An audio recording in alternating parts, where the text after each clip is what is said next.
Mesdames et messieurs, bonsoir. Merci de vous joindre à nous pour ce nouveau numéro de l'échiquier international en direct de Al 24 News.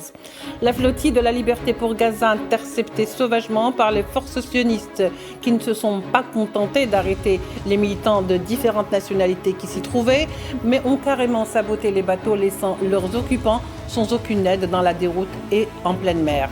Les forces sionistes ont donc intercepté par la force et la violence ces bateaux en haute mer, ce qui forme et constitue une violation du droit maritime. Cette flottille se trouvait à 1000 km des côtes palestiniennes occupées et dans les eaux internationales près de la Grèce, qui a offert, il faut le dire, pour le rappel, une barrière de protection selon les témoignages aux agresseurs au lieu de les empêcher d'attaquer ou de s'en prendre à la flottille pacifique. Retour ce soir sur les faits, tout de suite.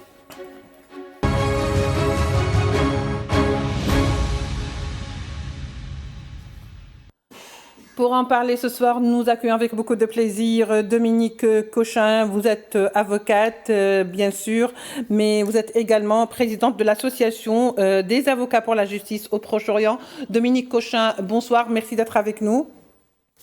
Bonsoir, je précise avocate honoraire aujourd'hui. Avocate honoraire, tout à fait. J'oublie toujours de faire cette précision, effectivement. Samuel Crétenand, militant suisse pour les droits de l'homme, est également avec nous. Nous recevons aussi avec beaucoup de plaisir Eli Hatem, avocat et homme donc politique franco-libanais. Merci d'être avec nous.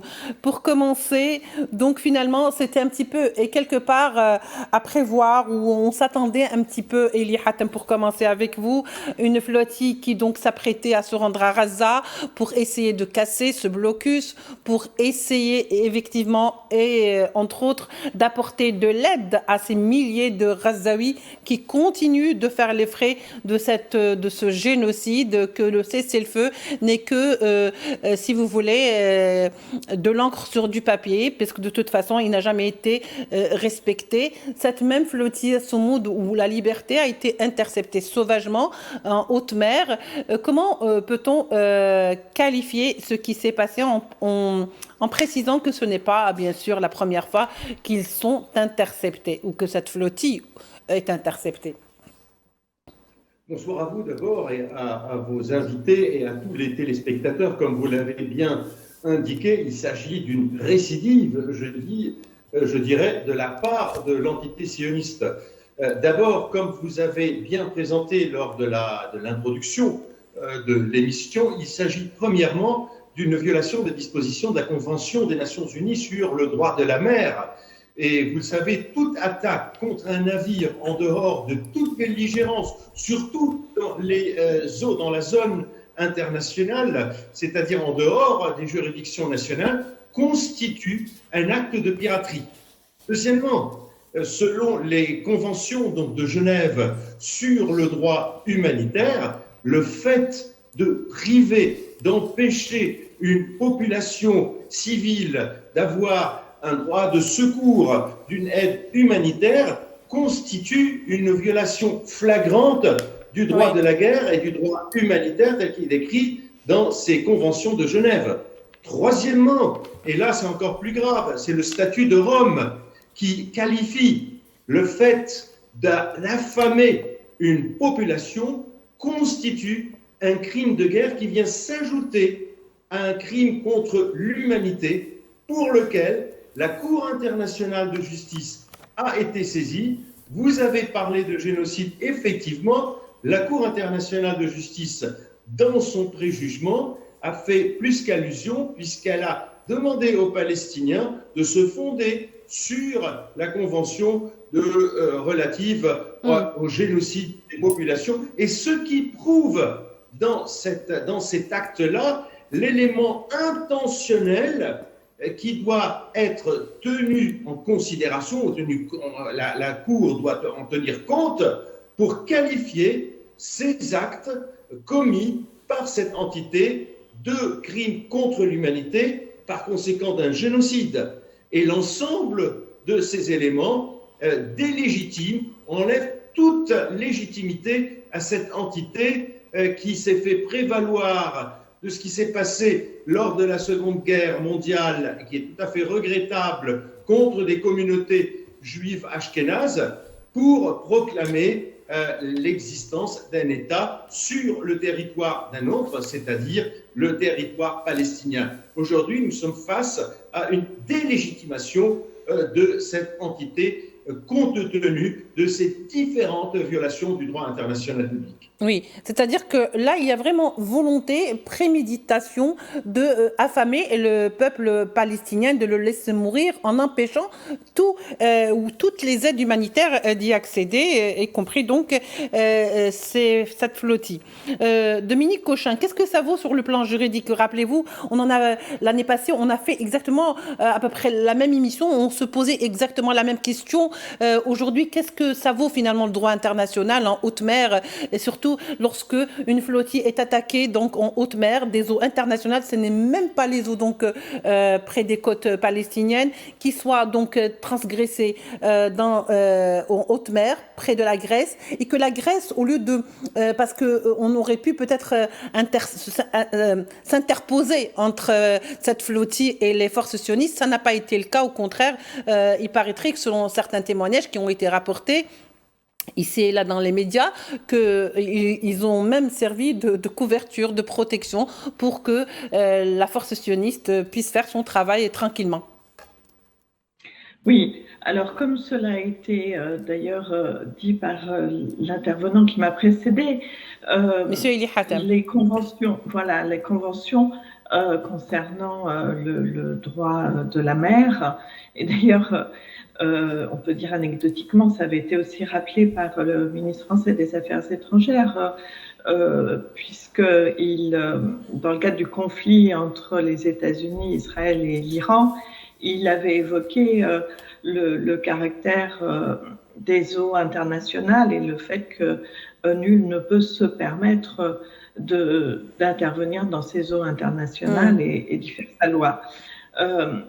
Ici, ce qui est très grave en réalité, ce n'est pas tant l'interception à laquelle malheureusement on pouvait s'attendre, c'est le lieu de l'interception, c'est la pression américaine, puisque tout cela a pu être rendu possible, à mon sens, par une intervention américaine qui a clairement non seulement condamné la flottille en portant des accusations fantaisistes, mais aussi et surtout menacé tous les États méditerranéens, en réalité, qui auraient pu apporter leur aide à la flottille en disant qu'ils réagiraient si la flottille était aidée de quelque manière que ce soit, en demandant qu'elle ne puisse être accueillie au port, ou en tous les cas qu'elle ne puisse recevoir de gasoil.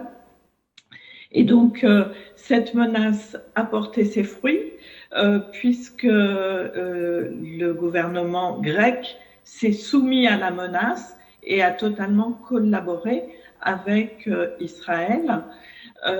Alors, en réalité, c'est plus grave que ce qui s'est passé par le passé, mais c'est moins spectaculaire. Oui. C'est moins spectaculaire d'avoir des personnes qui finalement sont débarquées en Grèce plutôt qu'emmenées en Israël. Cela étant, il ne faut pas oublier que 2 passagers ont été kidnappés, emmenés en Israël, un ressortissant palestinien et un Sud-Américain.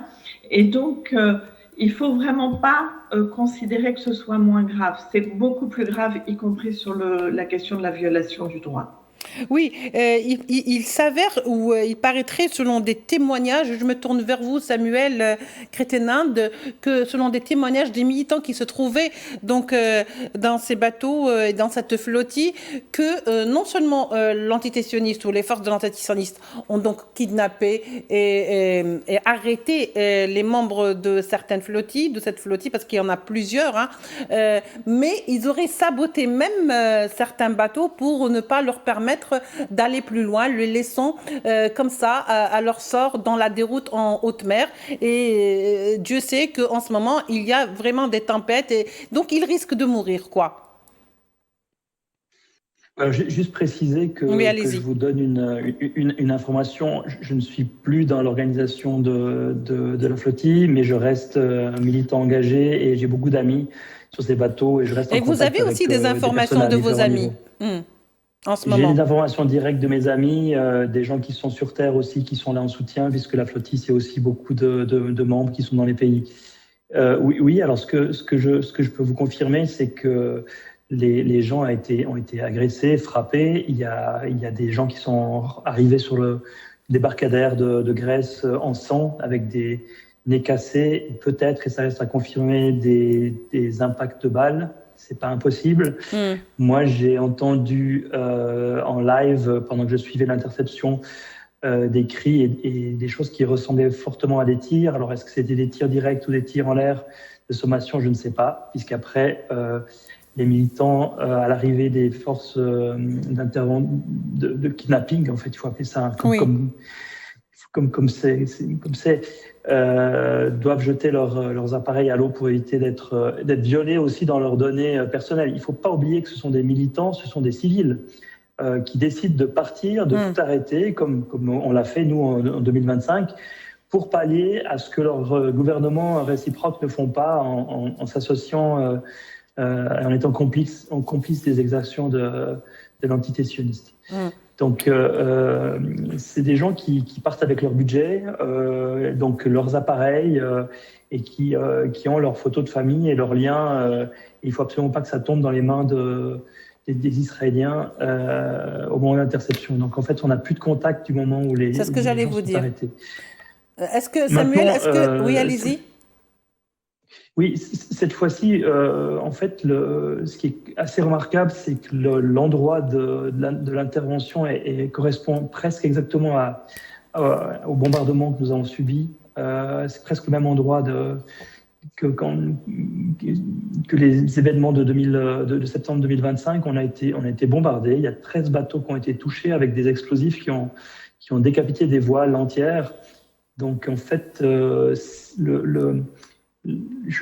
visiblement, l'interpellation a été beaucoup plus violente que pour nous, mais on a quand même risqué la mort, parce que faut bien imaginer ce qui se passe. Si vous êtes sur un bateau qui est un voilier civil de nuit, voilà. Vous recevez des explosifs ou des gaz dans notre cas, et là c'est carrément un abordage. Et effectivement, il y a des bateaux qui ont été endommagés, avec en tout cas un bateau. Donc il y a eu 22 attaques de bateaux. Sur la 60aine de bateaux qui étaient en route à ce moment-là. Il y a un bateau qui a été dont la direction et le moteur ont été endommagés et qu'ils ont abandonné en mer. Ils ont également abandonné plusieurs bateaux, plus d'une dizaine, donc vidés de leurs occupants qu'ils ont kidnappés, puisqu'il y a eu 175 personnes kidnappées, et les bateaux ont été laissés en mer.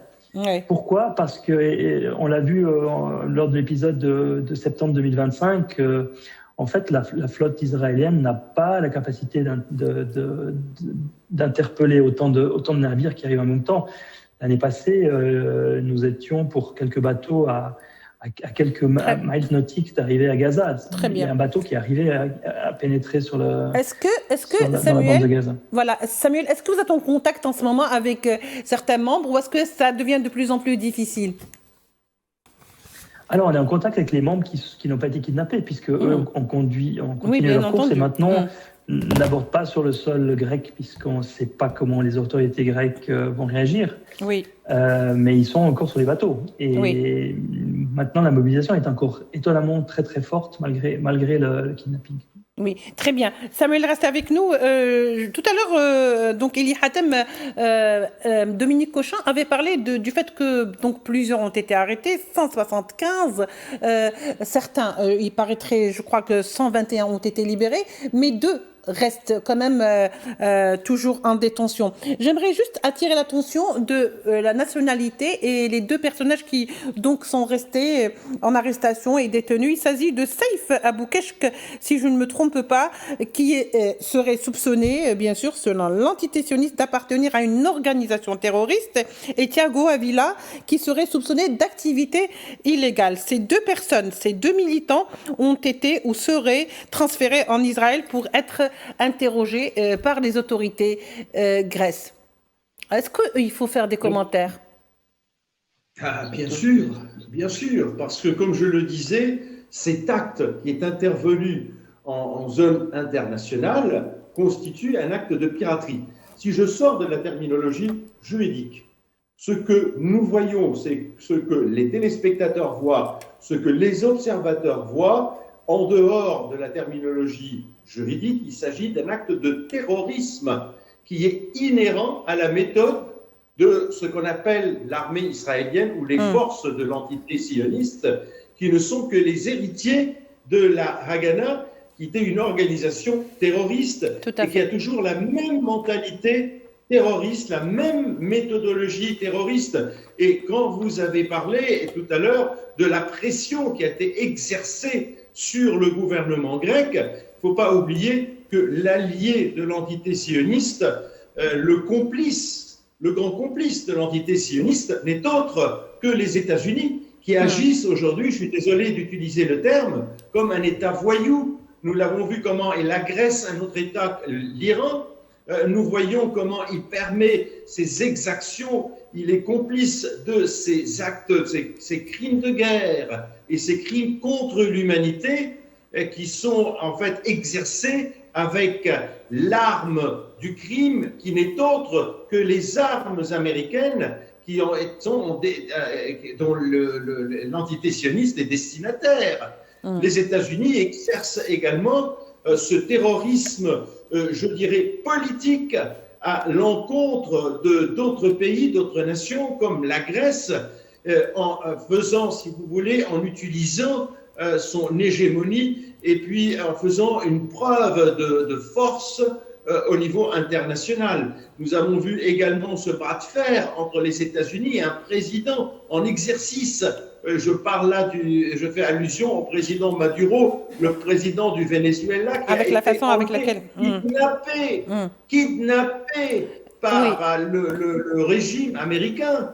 Donc, il n'y a pas un autre terme en dehors du droit de qualifier ces actes-là ou cet acte-là comme un acte de terrorisme. Mais comme vous le savez, en droit, on ne parle pas de terrorisme, on parle de crime de guerre et on parle encore pire. C'est un crime contre l'humanité et tout cela donne une justification à cette préméditation, à cet élément intentionnel qui est chez les sionistes d'exterminer la population palestinienne en l'affamant, en détruisant toute l'infrastructure, toutes ces maisons, en fait, et puis l'empêcher de retourner et de vivre paisiblement sur son propre territoire. Très bien, Élie. Dominique Cochin, que faut-il dire aujourd'hui face à ce qu'on est en train d'assister, à savoir que l'aide humanitaire est empêchée, les gens, ou si vous voulez, les militants qui voudraient ramener cette aide sont également interceptés, kidnappés, arrêtés, violentés, une communauté internationale très silencieuse dans la discrétion, presque complice, et puis surtout les arrestations de ces deux militants qui ont été remis entre les mains de leurs bourreaux quelque part, parce que finalement cette façon de les transférer vers l'entité sioniste, cela nous pousse un petit peu à nous poser des questions où s'arrête et où commence le droit international finalement dans toute cette affaire.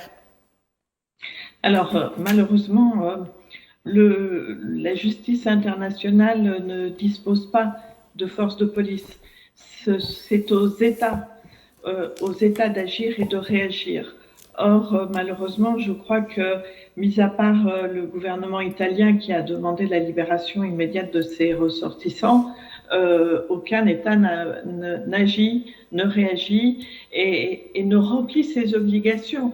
Parce que lorsque la Cour internationale de justice s'est prononcée en 2024 en indiquant des mesures que devait mettre en œuvre Israël et en indiquant qu'il n'était pas du tout exclu qu'un génocide soit en cours, cela faisait peser des obligations immédiates sur tous les États membres de la Convention internationale pour la prévention et la répression du génocide, puisque au titre de la prévention, tous les États étaient tenus de réagir.